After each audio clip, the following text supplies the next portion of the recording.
Aujourd'hui, c'était vraiment par rapport à son livre aussi. Si tu peux nous le montrer, s'il te plaît, Luc, qui est le manuel des soins énergétiques pour les animaux.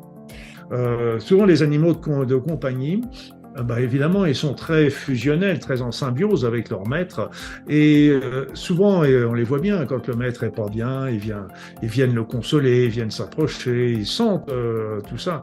Mais aussi, les animaux prennent aussi souvent la maladie qu'aurait dû avoir le maître.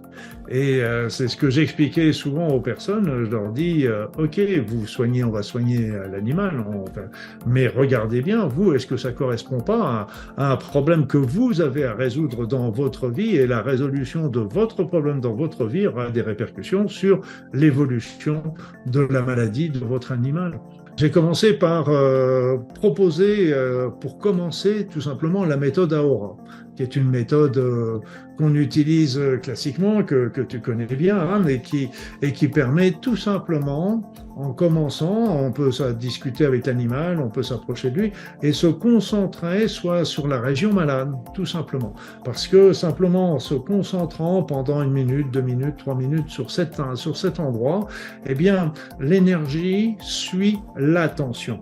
Et encore en plus, l'intention. Si on en plus l'intention, on met l'intention de soulager le patient. Oui, là aussi, on en retrouve beaucoup des incorporations d'entités, de petites entités, plus ou moins importantes d'ailleurs, parce que les animaux vadrouillent évidemment, et là encore, ils attrapent beaucoup de choses de cet acabit-là.